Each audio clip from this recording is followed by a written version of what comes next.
The sharp crack of frozen branches snapping beneath his horse's hooves was the only warning Quinton York had before he saw the white figure huddled against the base of an old pine tree, nearly invisible against the snow-covered landscape of the Nevada wilderness just outside Yerington. It was January of 1884, and the blizzard that had swept through the territory 3 days prior had left everything coated in a thick blanket of ice and snow. Quinton had been riding fence lines on the outer edges of his ranch, checking for damage and lost cattle, when movement caught his eye. At first he thought it might be a wounded animal, but as he drew closer, his heart lurched in his chest. It was a woman, and she was wearing a wedding dress. He dismounted quickly, his boots crunching in the deep snow as he rushed toward her. She was shivering violently, her lips tinged blue, her dark hair matted with ice. The wedding dress, once probably beautiful, was now torn and stained, offering no protection against the brutal cold. Her eyes were closed, and for a terrifying moment, Quinton thought he was too late. "Madam," he said urgently, kneeling beside her and pulling off his heavy coat. "Madam, can you hear me?" Her eyelids fluttered, and he saw green eyes, glassy and unfocused, trying to look at him. Her teeth chattered so hard she could not speak. Without hesitation, Quinton wrapped his coat around her shoulders and scooped her into his arms. She weighed almost nothing, and he could feel how cold she was even through his layers of clothing. "I have got you now," he murmured, carrying her toward his horse. "You are going to be all right." Getting her onto the horse was challenging, but Quinton managed to mount with her cradled against his chest. He kicked his horse into as fast a pace as he dared on the icy ground, holding the woman tight against him, trying to share what warmth he had. The ride back to his ranch house felt endless, though it could not have been more than 20 minutes. His ranch was modest but well built, a sturdy 2-story house with a stone fireplace that he kept burning throughout the winter. He kicked the door open and carried the woman straight to the fireplace, laying her down on the thick rug in front of the flames. Her shivering had become more violent, which he took as a good sign. It meant her body was still fighting. Quinton built up the fire until it roared, then rushed to his bedroom to grab every blanket he owned. He wrapped her carefully, then heated water on the stove for tea. As he worked, questions raced through his mind. Who was she? Why was she wearing a wedding dress? How had she ended up alone in the wilderness during a blizzard? When he returned with the hot tea, her eyes were open, watching him with a mixture of confusion and fear. "Easy now," he said gently, kneeling beside her. "You are safe. I am Quinton York. I found you out by the north fence line." "You were half frozen." She tried to speak, but her teeth were still chattering. He helped her sit up slightly and held the cup to her lips. She drank gratefully, the hot liquid bringing color back to her cheeks. "Thank you," she finally managed to whisper, her voice hoarse and broken. "What is your name?" Quinton asked softly. "Victoria," she said, and then her face crumpled, tears spilling down her cheeks. "Victoria Miller." He waited, giving her time. She drank more tea, and gradually the violent shaking began to subside. When she seemed steadier, he asked the question that had been burning in his mind. "Miss Miller, what happened to you? Why were you out there alone in a wedding dress?" Fresh tears rolled down her face, and she looked away from him, staring into the fire. "He never came," she whispered. "I waited at the church for 3 hours. Everyone was there.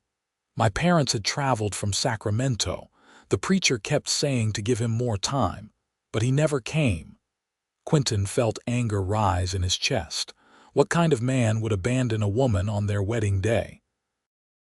"I was so humiliated," Victoria continued, her voice breaking.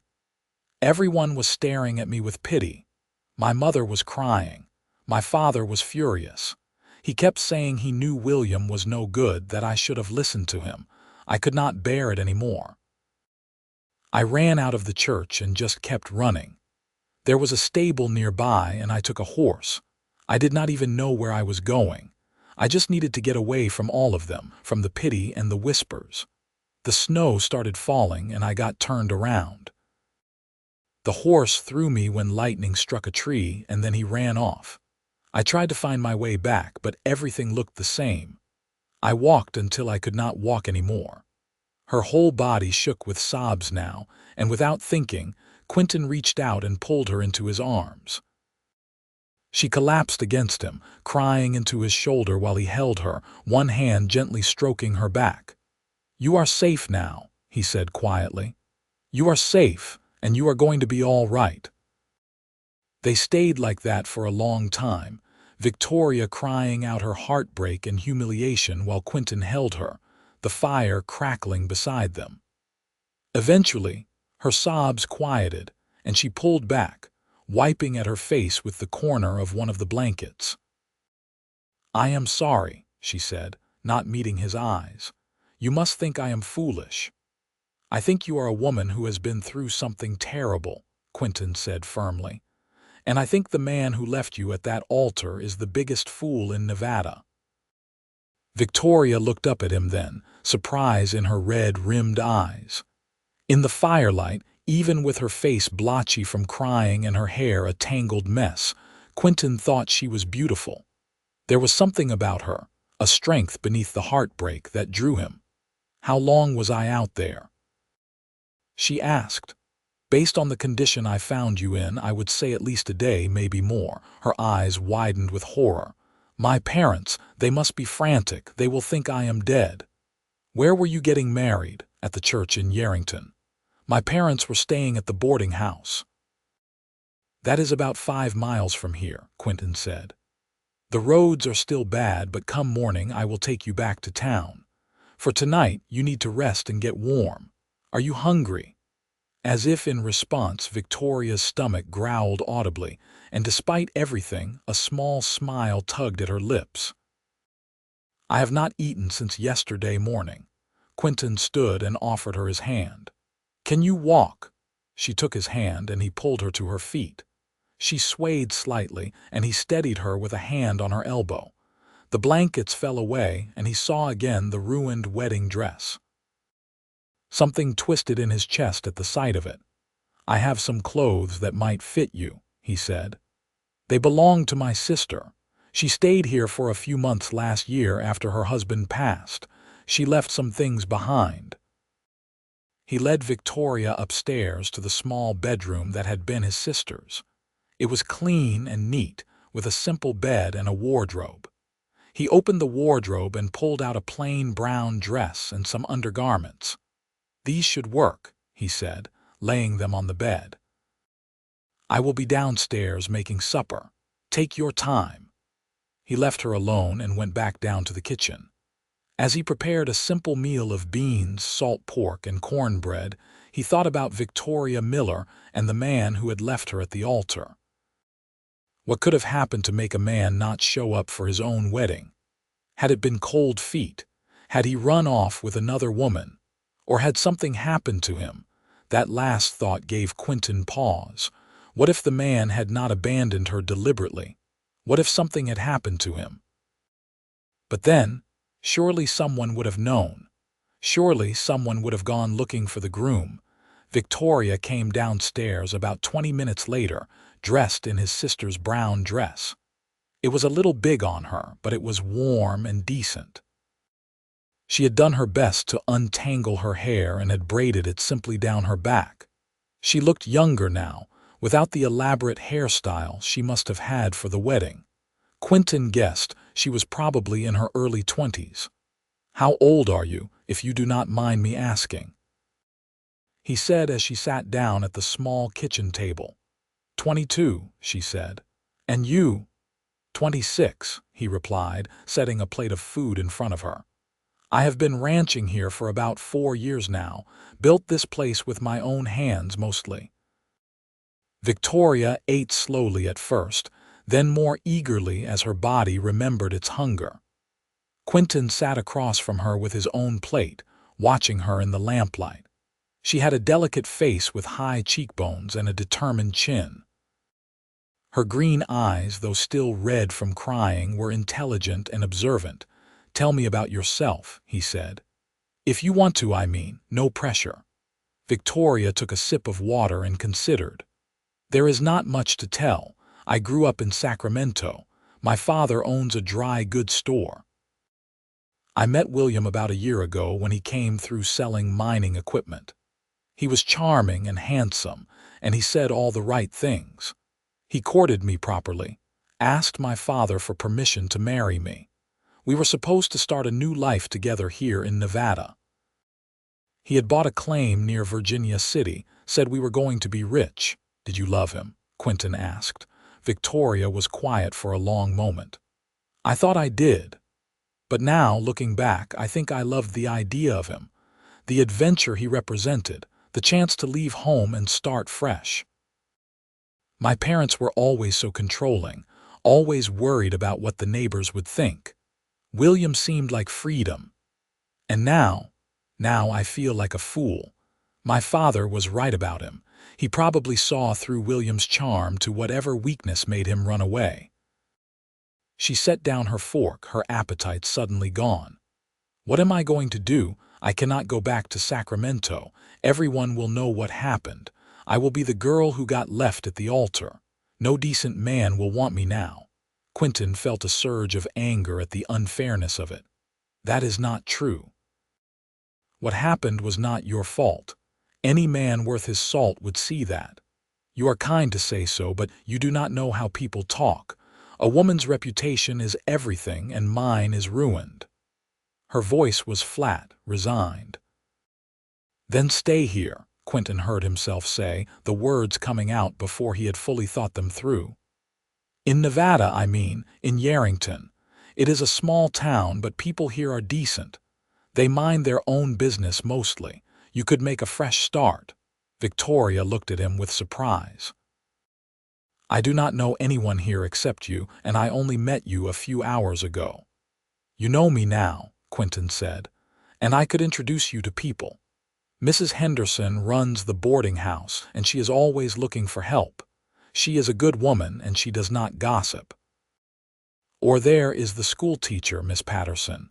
The children love her, but she has been talking about wanting to move back east to be near her family. The town will need a new teacher." "I do not know," Victoria said, but he could see the spark of interest in her eyes. "My parents will want me to come home. Talk to them tomorrow, see what they say. But remember, you are 22 years old. You are old enough to make your own choices." That night, Quinton gave Victoria his sister's room, and he slept downstairs on the couch near the fire. He lay awake for a long time, listening to the wind howling outside and thinking about the woman sleeping upstairs. He had never felt such an immediate connection to anyone before. There was something about Victoria, a combination of vulnerability and strength, that called to him. He thought about his own life, the loneliness that sometimes crept in during the long winter nights. He had built his ranch from nothing, worked hard to make it successful. He had friends in town, people he could rely on. But he had never met a woman who made him want to change his solitary ways. Until now. The next morning dawned clear and cold. Quinton woke to find Victoria already up, standing by the window and looking out at the snow-covered landscape. She turned when she heard him rise. "It is beautiful here," she said softly. "So different from Sacramento." "It can be harsh," Quinton admitted, "but yes, it is beautiful. Are you ready to go into town?" She nodded, though he could see the anxiety in her face. "My parents must be beside themselves, and I need to find out what happened to William. Even if I never want to see him again, I need to know why he did not come." They hitched up Quinton's wagon, and he loaded several thick blankets for the ride. The roads were passable now, though still icy in places. Victoria sat beside him on the bench, wrapped in one of the blankets, quiet and pensive. As they approached Yerington, Quinton could see the small town coming to life. Smoke rose from chimneys, and a few people were out shoveling snow from their walkways. The boarding house was on Main Street, a two-story building with a welcoming porch.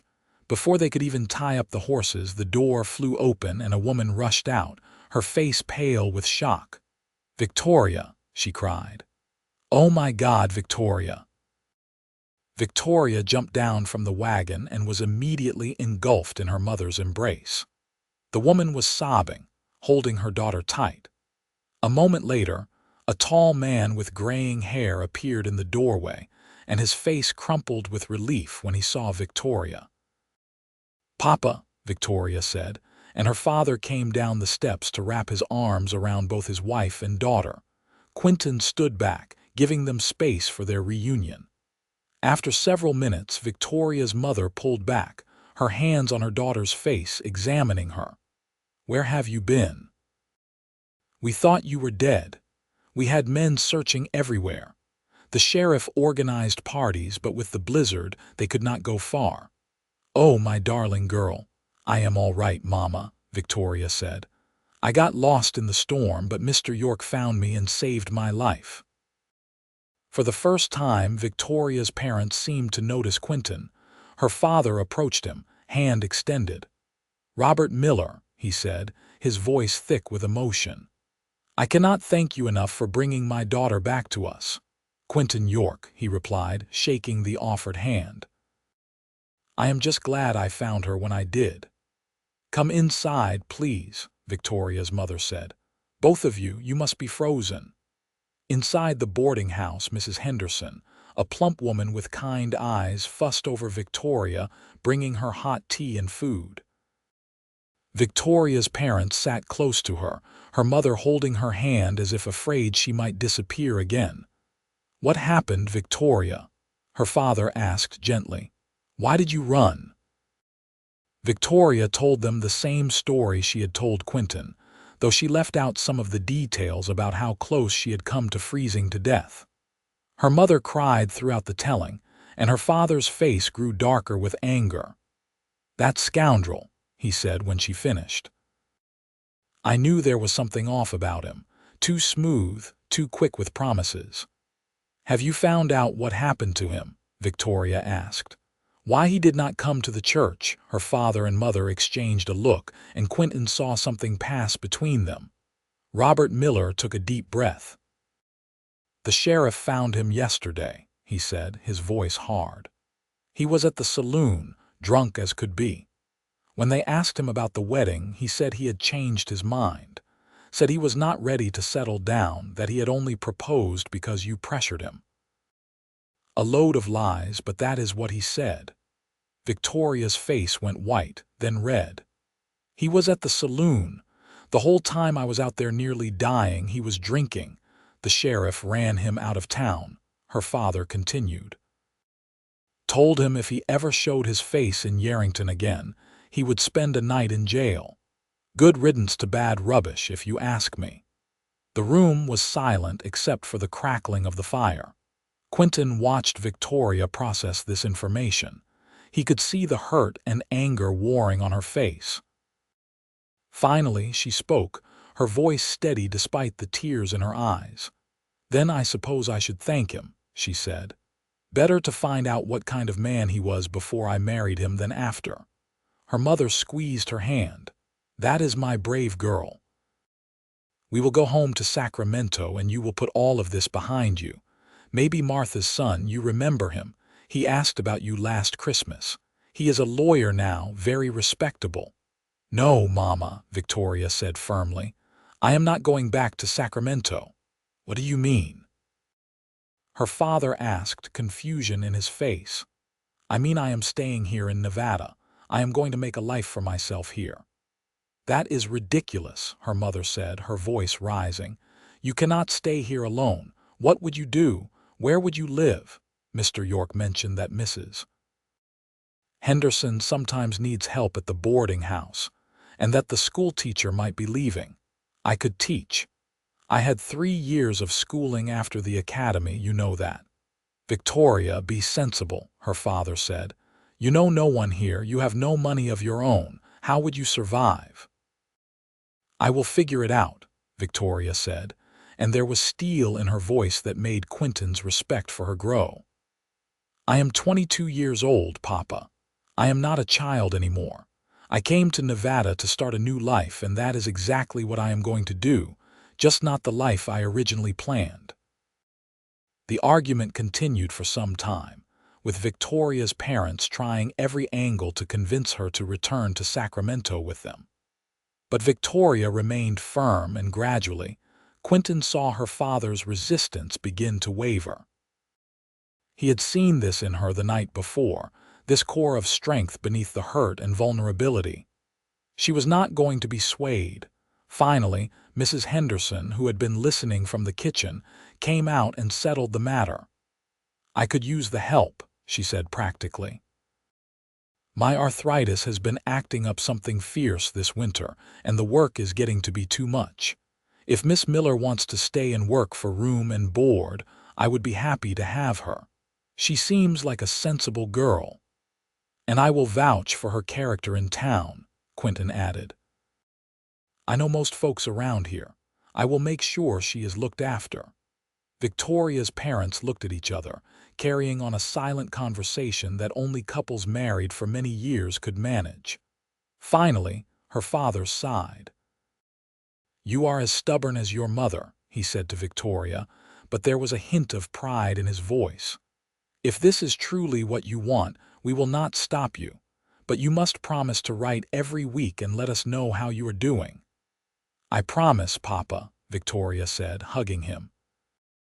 Her mother was less accepting, but eventually, she too agreed, extracting promises that Victoria would come home if things did not work out, and that they would send her money if she needed it.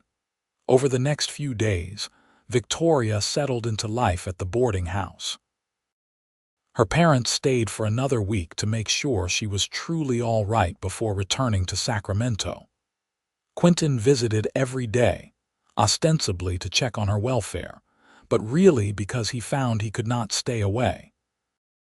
He introduced her to people in town: the sheriff, a gruff but fair man named Daniels; the doctor, old Doc Morrison, who had been in Yerington since before it was officially a town; the proprietor of the general store, Mr. Chen, who had come from China to work on the railroads and had stayed to open his own business.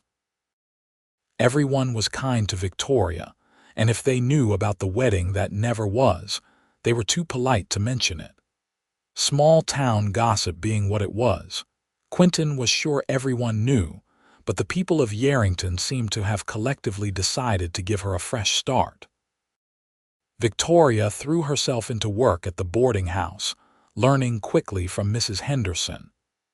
She cleaned rooms, prepared meals, and managed the accounts with an efficiency that impressed everyone. In the evenings, when her work was done, Quinton would often stop by, and they would sit on the porch if the weather was good, or in the parlor if it was not, and talk.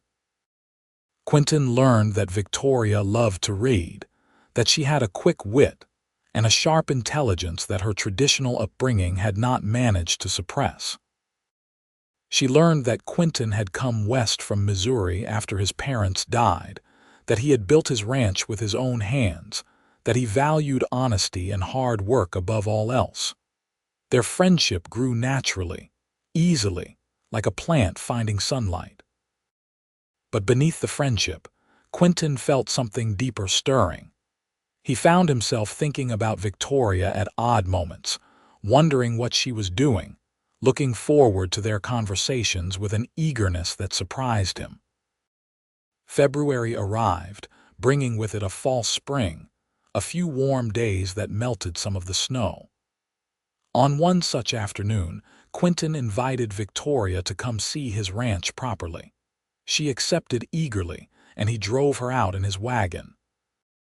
The ranch looked different in the weak sunlight, less harsh than it had been in the depths of winter. Quinton showed her around with pride: the sturdy barn, the corrals, the small herd of cattle that had survived the winter in good shape. "You built all of this yourself?" Victoria asked, impressed. "Most of it," Quinton said. "I had help with the barn raising and some of the fence work, but the house and most of the rest, yes. They went inside, and Victoria looked around the simple but comfortable home with interest. "It suits you," she said. "Solid and dependable." Quinton made them coffee, and they sat at the kitchen table, the same one where they had shared that first meal together. "Can I ask you something?" Victoria said after a while. "Anything. Why have you been so kind to me? You did not have to do any of this. You could have just taken me back to town that first day and washed your hands of the whole situation." Quinton thought about how to answer. He could give her some simple, safe response. But he had never been good at pretending, and he did not want to start now. "The truth," he said. "When I saw you there in the snow in that wedding dress, something inside me just knew you were important. I know that probably sounds foolish. We had never met. I did not know anything about you. But I looked at you and I thought, this woman matters. And then I got to know you and I realized I was right. You do matter. You matter a lot." Victoria's eyes were wide, her cheeks flushed. "Quinton, I am not trying to pressure you into anything," he said quickly. "I know you have been through a terrible experience. I know you probably need time to heal, but I want you to know how I feel. You make me want things I had given up on wanting. A wife, a family, someone to share this life with." "I feel it too," Victoria whispered. "These past few weeks, getting to know you, I keep thinking how different everything might have been. If I had met you first, if things had gone differently." "They can still go differently," Quinton said, reaching across the table to take her hand. "I am not William. I will not run. I will not abandon you. If you give me a chance, I will spend every day proving to you that you can trust me." Victoria's eyes filled with tears, but they were not sad tears. "It is too soon," she said. "Part of me wants to say yes right now, but I need time. I need to figure out who I am on my own before I can be part of a couple. Does that make sense?" "It makes perfect sense," Quinton said, squeezing her hand. "Take all the time you need. I will be here." And he was.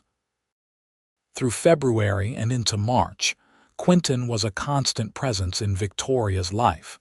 But he never pushed, never demanded more than she was ready to give. He continued to visit, to take her on drives through the countryside when the weather allowed, to sit with her in the boarding house parlor and talk about everything and nothing. In late March, Miss Patterson, the schoolteacher, announced that she would indeed be returning to Boston at the end of the school term. Victoria, encouraged by both Mrs. Henderson and Quinton, applied for the position. The town council interviewed her, and despite her youth and lack of experience, they were impressed by her education and her obvious intelligence. They offered her the job starting in September. Victoria wrote to her parents with the news, and they replied with cautious support. Her father sent her money to buy appropriate clothes for teaching, and her mother sent a long letter full of advice about managing a classroom. As spring truly arrived, bringing green grass and wildflowers to the Nevada landscape, Victoria began to blossom as well. The hurt and humiliation she had carried began to fade, replaced by confidence and purpose. She was making a life for herself, proving that she could survive and even thrive on her own. But she also became more aware of her growing feelings for Quinton. It was hard not to, when he was so clearly devoted to her, when his face lit up every time he saw her, when he brought her little gifts. Wildflowers, a book he thought she might enjoy, a new shawl when the evenings were still cold. One evening in April, they were sitting on the porch of the boarding house, watching the sun set over the distant mountains. Quinton had been telling her about his plans to expand his herd, to build a better irrigation system for the pastures. "Will you come see it when it is done?" he asked. "The new system, I mean. I think you will find it interesting." "Of course," Victoria said. Then, after a pause, "Quinton, can I tell you something, always?" "I am not afraid anymore," she said. "When I first got here, I was so scared." Scared of what people would think, scared of being alone, scared of making the wrong choice again. But I am not scared now. I have made a life here. I have work that matters. I have friends. And I have you. Quinton turned to look at her, hope kindling in his eyes. I think I am ready, Victoria continued. Ready to stop being afraid, ready to trust again, ready to let myself love someone who deserves it. Victoria, Quinton said, his voice rough with emotion. I love you, she said simply. I think I have loved you since that first morning when you gave me tea and held me while I cried. I think I have loved you through every kindness, every patient day of waiting, every moment you showed me what a good man really looks like. Quinton stood and pulled her to her feet, his hands gentle on her arms. I love you too, he said. I have loved you since I saw you in the snow and knew I would do anything to save you. I will love you for the rest of my life if you will let me. He kissed her then, soft and sweet, a kiss full of promise and hope. Victoria melted into it, her arms going around his neck, feeling safe and loved and home. When they finally pulled apart, both of them were smiling, giddy with happiness. Marry me, Quinton said. I know I should wait, should do this properly, but I cannot help it. Marry me, Victoria. Let me spend the rest of my life making you happy. Victoria laughed, a sound of pure joy. Yes, she said. Yes, I will marry you. They decided to wait until summer to marry, wanting to give Victoria time to adjust to the idea and to give her parents time to travel out for the wedding. They also wanted to do it right this time, with no rushing, no doubts. Victoria wrote to her parents with the news, and after a few weeks of anxious waiting, received a letter back. Her father wrote that they were cautiously optimistic and that they would like to meet Quinton before giving their blessing. So in May, Quinton made the long trip to Sacramento. He was nervous, though he tried not to show it. He knew how badly things had gone with William, and he understood that Victoria's parents would be protective, suspicious even.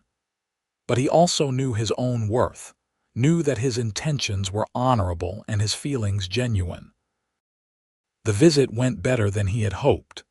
Victoria's father, though stern at first, warmed to Quinton's straightforward manner and obvious devotion to his daughter. Her mother took longer to convince, but even she eventually admitted that Quinton seemed like a good man, nothing like the scoundrel who had broken her daughter's heart. When Quinton asked formally for Victoria's hand, Robert Miller looked him in the eye for a long moment before answering. You understand what happened before, he said. My daughter was hurt badly. If you hurt her, if you ever give her cause to regret trusting you, you will answer to me. I understand, sir, Quinton said. And I give you my word, I will spend the rest of my life making sure she never regrets choosing me. Robert nodded slowly. Then you have my blessing. Take care of her. Quinton returned to Yarrington with their approval and began preparing for the wedding in earnest. He worked on his house, adding a room and making improvements to the bedroom, wanting everything to be perfect for Victoria. He ordered furniture from San Francisco, bought fine linens, and even managed to find a piano for the parlor when Victoria mentioned she had played as a girl. Victoria, meanwhile, finished out the school year helping Miss Patterson, learning everything she could about teaching. She also worked with Mrs. Henderson to prepare for the wedding, which would be held at the small church in Yarrington. This time, there would be no elaborate affair. They wanted something simple and meaningful, with just close friends and family. Mrs. Henderson would stand up for Victoria, and Sheriff Daniels, who had become a friend to Quinton, would be his best man. Victoria's parents arrived in mid-July, and Quinton arranged for them to stay at the boarding house. The first dinner altogether was slightly awkward, but as the evening wore on and Victoria's parents saw how happy their daughter was, how well she and Quinton fit together, the tension eased.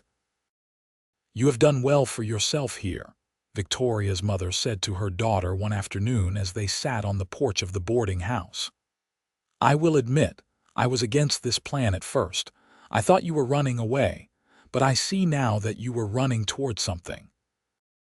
Toward the life you were meant to have." Victoria hugged her mother, feeling the last bit of tension between them dissolve. "Thank you, Mama. That means everything to me." The wedding was set for the last Saturday in July. The morning dawned clear and warm, perfect summer weather. Victoria dressed in Mrs. Henderson's room, wearing a simple but elegant cream-colored dress that her mother had brought from Sacramento. It was nothing like the elaborate wedding gown she had worn before, and that was exactly what she wanted. This was a new beginning, not a repeat of the past. Her mother helped her with her hair, pinning it up simply with a few wildflowers tucked in. When Victoria looked at herself in the mirror, she saw a different woman than the one who had waited at the altar 6 months ago. That woman had been naive, uncertain, playing a role she thought she was supposed to play. This woman was confident, certain, choosing her own path. "You look beautiful, darling," her mother said, tears in her eyes, "and so happy." "I am happy, Mama, happier than I ever thought possible." Her father knocked on the door, and when he came in and saw his daughter, his own eyes grew damp. "Ready?" he asked, offering his arm. "Ready," Victoria said. The church was small but filled with people. It seemed like half the town had turned out for the wedding. Victoria saw Mrs. Henderson in the front pew, beaming with pride.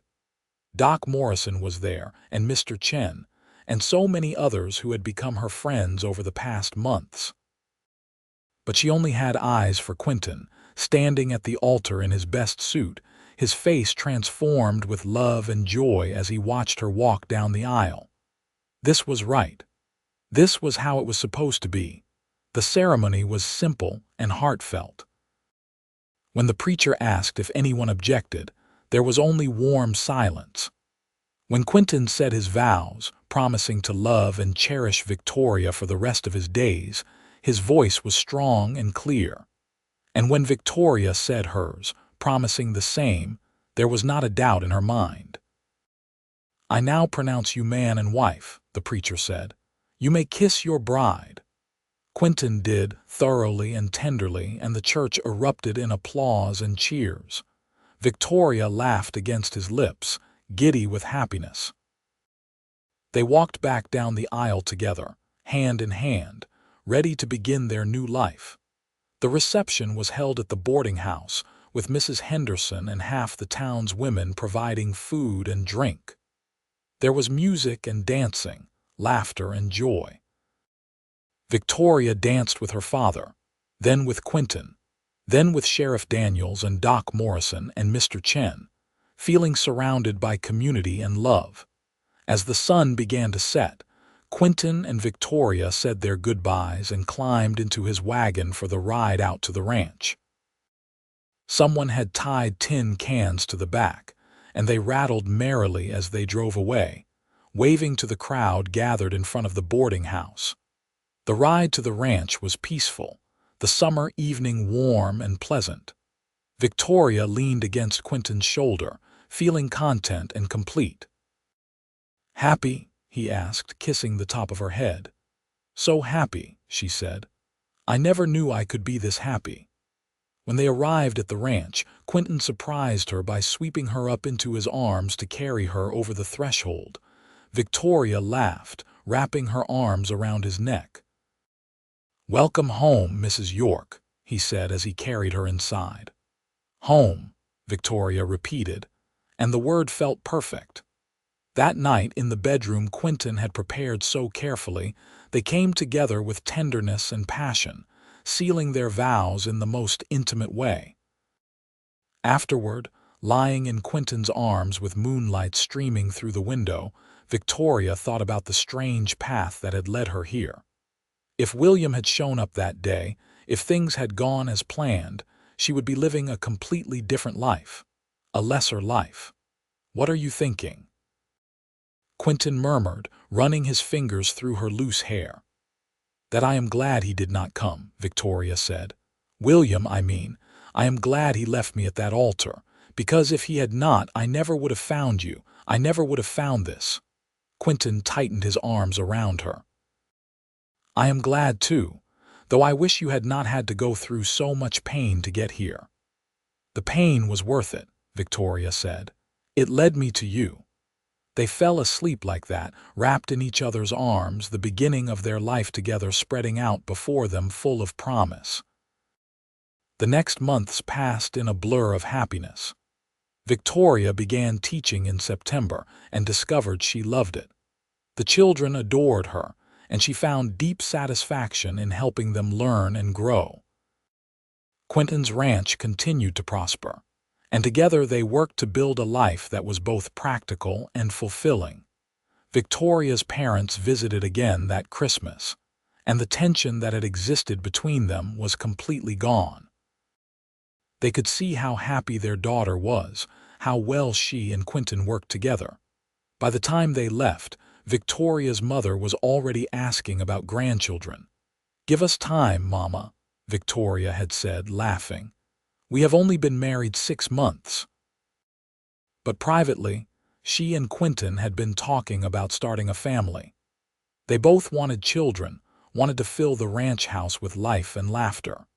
In March, a year after Victoria had accepted the teaching position, she discovered she was pregnant.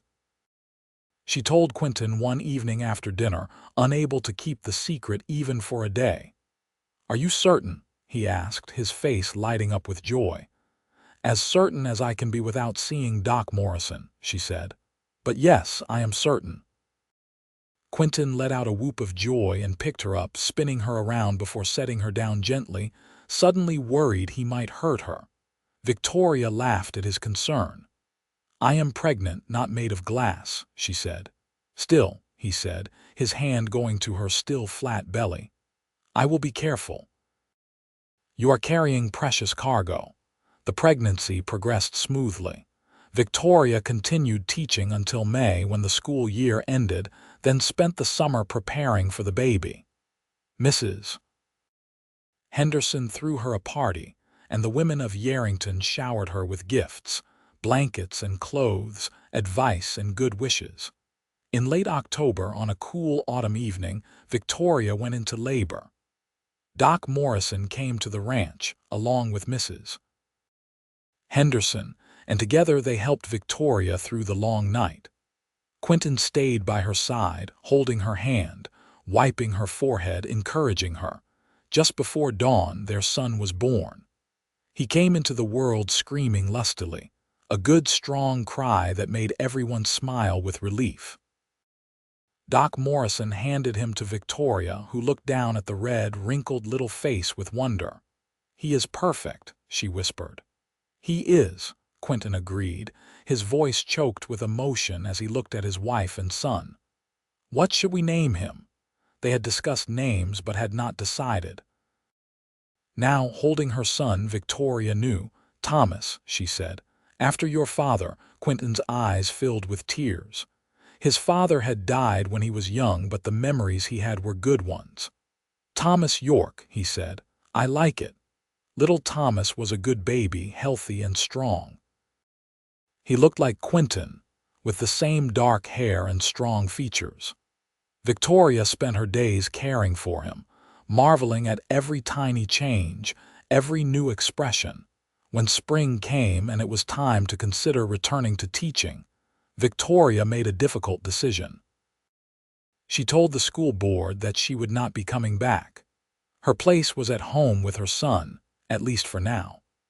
The school board was disappointed but understanding and hired a new teacher for the next term. Life settled into a comfortable rhythm.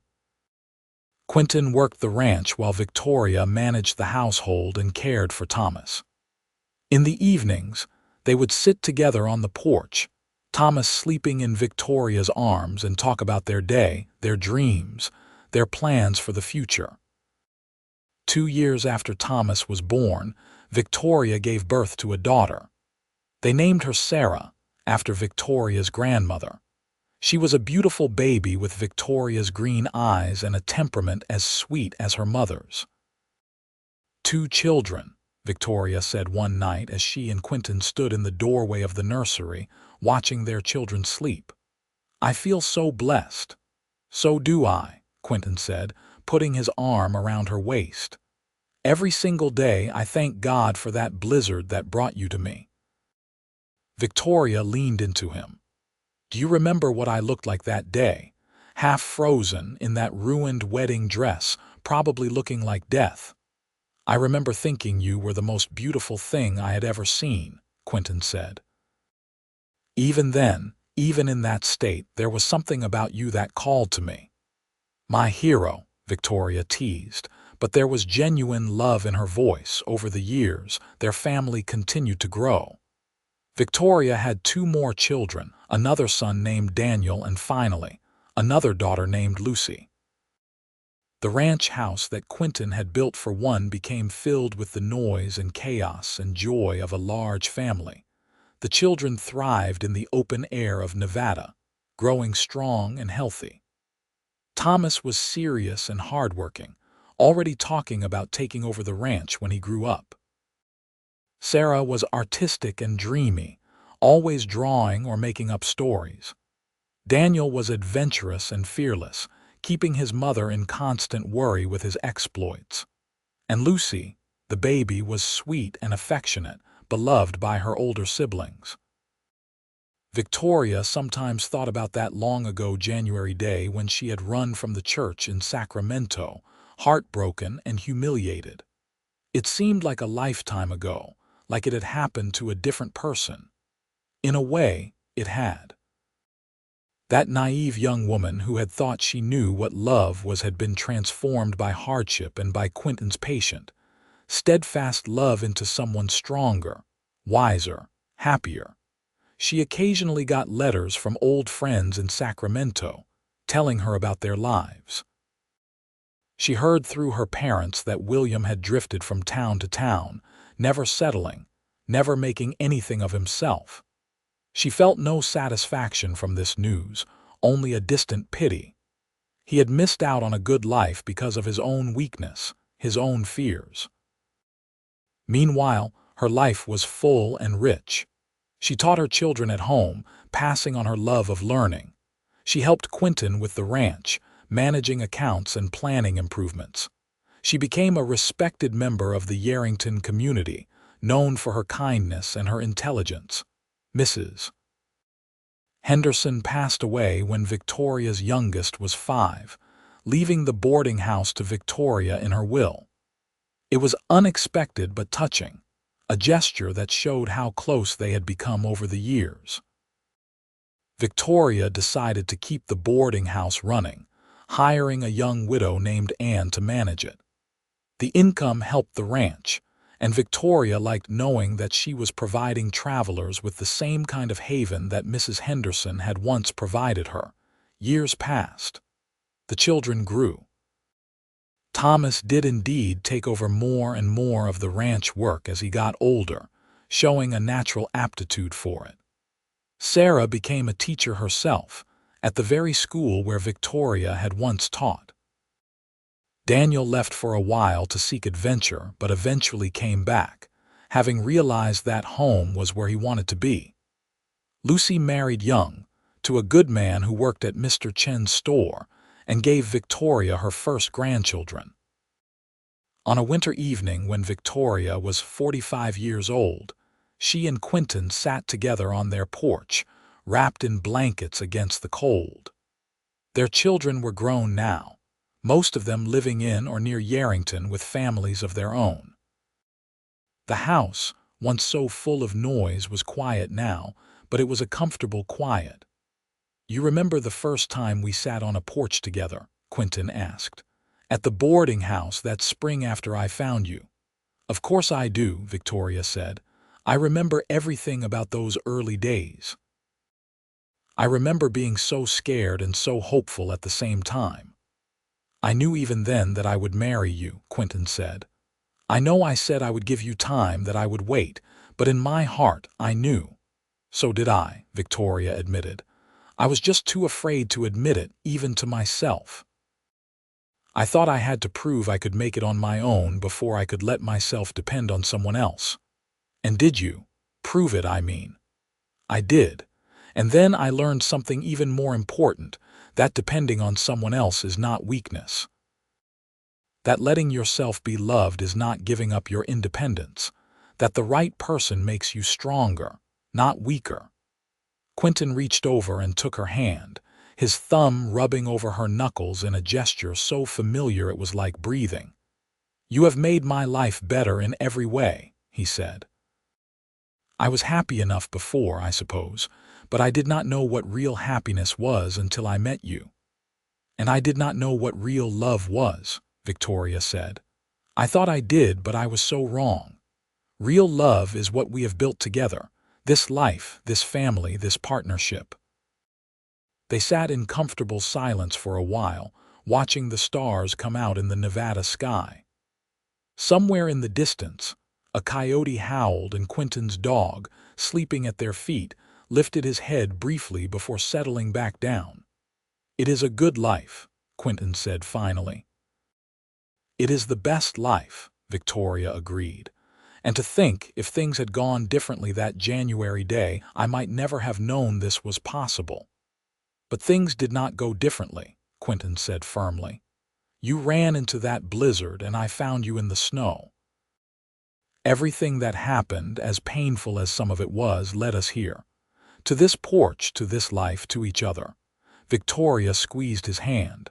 "I would not change a single thing. Neither would I." More years passed, gentle and full. Victoria and Quinton grew old together, surrounded by children and grandchildren, the ranch prospering under Thomas's management.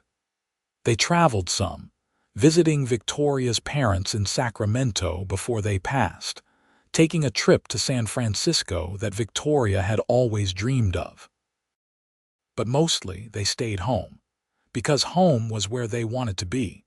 Home was the ranch Quinton had built, the land they had worked together, the rooms filled with memories of their life together. On their 30th wedding anniversary, their children threw them a party.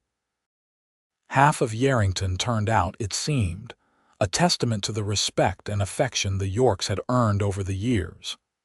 There was food and music and dancing, just like at their wedding. Late in the evening, Quinton pulled Victoria onto the dance floor, and they swayed together to a slow song. Victoria rested her head on his shoulder, feeling his arms around her, strong despite his years. 30 years, she said softly. "It feels like a lifetime and like no time at all." "I would live it all again," Quinton said.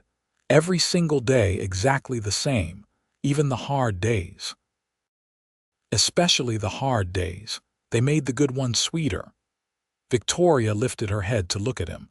His hair was gray now, his face lined, but his eyes were the same, full of love and warmth. "I love you, Quinton York, today, tomorrow, and always. And I love you, Victoria York. You are the best thing that ever happened to me."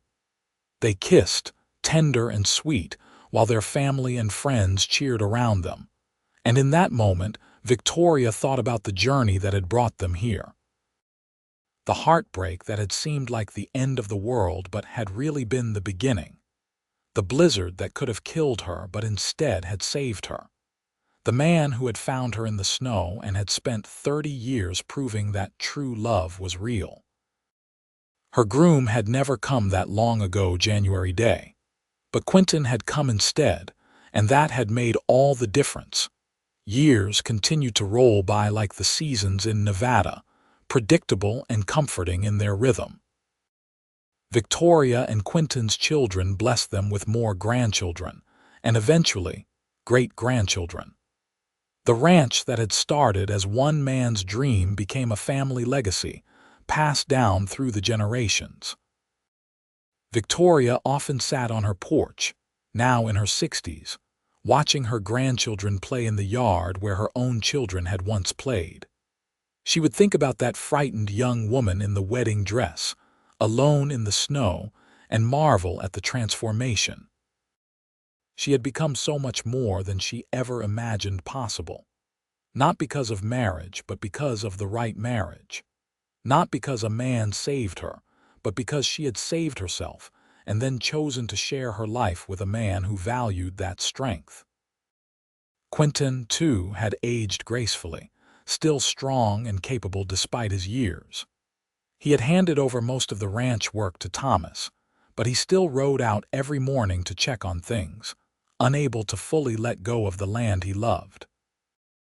One spring morning, when Victoria was 67, she woke to find Quinton standing at their bedroom window, looking out at the sunrise. "Come back to bed," she said sleepily. "It is too early." He turned to her with a smile. "I was just thinking about that first morning after I found you. Do you remember? You stood at the window just like this, looking out at the snow." Victoria got up and joined him at the window, slipping her hand into his. "I remember. I remember thinking how beautiful and terrifying it all was. This new place, this new life I had stumbled into. And now it is just beautiful, not terrifying at all, because I have you." They stood together, watching the sun rise over the land they loved, the life they had built together spreading out before them in every direction. And Victoria knew, with the certainty that comes from a life well lived, that she had found exactly where she was supposed to be. The story of the bride abandoned in the snow became a family legend, told and retold to children and grandchildren. But for Victoria and Quinton, it was simply the beginning, the moment when everything that was meant to be began to fall into place. The day when her groom never came, but Quinton did, and that made all the difference in the world. When Victoria was 72, on a warm summer evening surrounded by her family, she passed away peacefully in her sleep, Quinton holding her hand. At her funeral, the church in Yarrington was packed to overflowing with people whose lives she had touched. Her children spoke about her strength, her kindness, her wisdom. Her grandchildren spoke about her love and her stories, but it was Quinton, standing at the front of the church with tears streaming down his face, who truly captured who Victoria had been. "My wife was the bravest person I ever knew," he said, his voice breaking. "She could have given up that day in the snow. She could have given up after her heart was broken. She could have gone home to safety and familiarity, but she did not. She chose to build a new life, to trust again, to love again. She chose courage over fear, hope over despair. And in doing so, she gave me the greatest gift of my life. She gave me her love, her partnership, her presence. For 50 years, she was my best friend, my partner, my heart. And though she is gone now, I know I will carry her with me until we meet again." Quinton lived for 3 more years after Victoria's death, surrounded by their children and grandchildren. He spent his days on the ranch, tending to the land, telling stories about Victoria, keeping her memory alive. And on a crisp autumn morning, he passed away peacefully in his sleep, in the bed he had shared with Victoria for so many years. They buried him next to Victoria in the Yarrington Cemetery, under a large oak tree.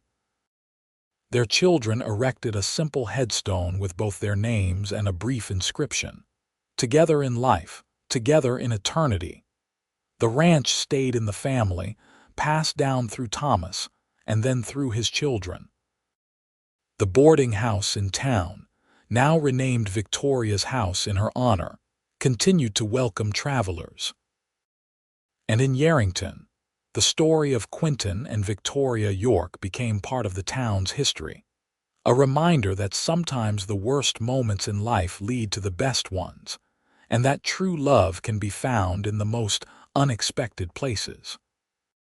Years later, Thomas's granddaughter, a girl named Victoria after her great-grandmother, would stand in the same church where her great-grandparents had married and where they had been laid to rest. She would look at the portraits hanging in the church hall, one of a beautiful woman with green eyes and a determined chin, the other of a strong, kind-faced man with steady eyes. "Tell me the story again, Grandpa," she would ask Thomas, now an old man himself, and Thomas would tell her about the blizzard and the wedding dress, about the groom who never came and the cowboy who did, about love and courage and second chances, about how the worst day of one person's life became the beginning of the best life imaginable. "The point is," Thomas would always say at the end, "that things do not always work out the way we plan, but sometimes they work out better. Your great-grandmother taught me that. She taught all of us that. Life will knock you down, but you get back up. Your heart will break, but it will heal.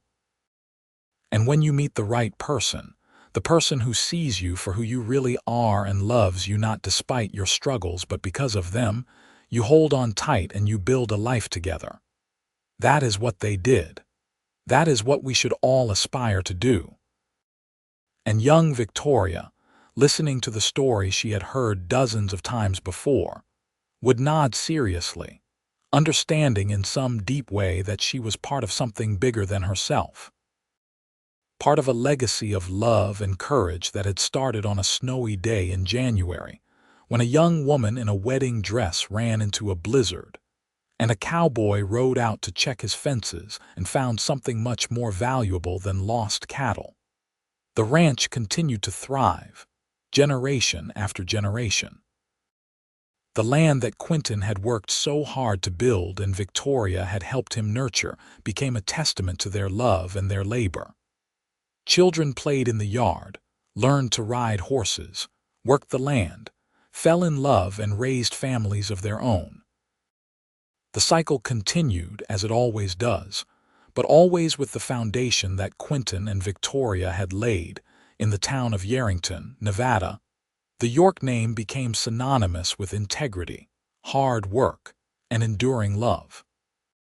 When people spoke of true partnership, of marriages that lasted, of love that conquered all obstacles, they often thought of Quinton and Victoria. Their story became more than just a family legend. It became an inspiration, a reminder that the best love stories are not the ones that start perfectly, but the ones that overcome imperfection to build something beautiful. The boarding house, Victoria's house, hung a portrait of Victoria in the front hall. Travelers who stayed there would often ask about the woman in the painting, the one with the determined green eyes and the slight smile, and they would hear the story. Some would be moved to tears. Others would be inspired.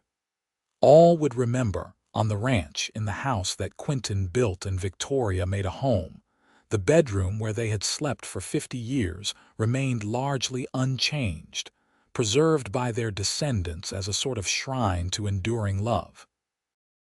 The bed was still there, covered with a quilt Victoria had made. The wardrobe still held some of their clothes.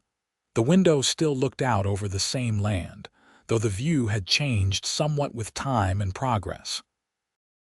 And sometimes, on quiet mornings when the light was just right, those who lived in the house swore they could feel something in that room. A presence, a warmth, a sense of peace and contentment. They said it was Quinton and Victoria, still together, still watching over the family and the land they had loved so much. Whether it was true or simply the power of a good story, it did not really matter. What mattered was the legacy they had left behind, not just land or property but values. Courage, resilience, the capacity to love deeply and truly, the wisdom to know that sometimes the things we think will destroy us actually make us stronger.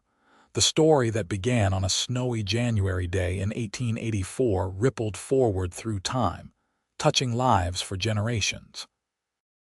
A young woman who faced heartbreak and chose to rebuild rather than retreat. A man who saw beyond the surface to the strength beneath. A love that grew from kindness and friendship into something profound and lasting. This was the true legacy of Quinton and Victoria York. Not just a successful ranch or a thriving family, but proof that even when life does not go according to plan, Even when you find yourself alone and freezing in a blizzard, lost and heartbroken, there is still hope. There is still the possibility of finding warmth, of finding love, of finding home. The bride who was abandoned became the wife who was cherished. The cowboy who rode out to check his fences became the husband who built a lifetime of love. And the story that started with such pain and fear became a testament to the healing power of true love and the courage to begin again. In the end, as Thomas would always say when finishing the story, the greatest lesson Victoria and Quinton left behind was this: life is not about avoiding storms, but about learning who will stand beside you in the cold, who will wrap you in warmth, who will hold your hand through the blizzard and still be there when the sun comes out again. That is what they did for each other. That is what true love looks like. And so the story ended, but the love continued, echoing through the generations. A reminder that sometimes the groom who does not show up is not the tragedy. Sometimes he is the blessing in disguise, making room for the right person to arrive. The person who will not just marry you but build a life with you. The person who will not just promise to love you but prove it every single day. That was Quinton and Victoria. That was their story. And it was, in the end, exactly the story it was meant to be.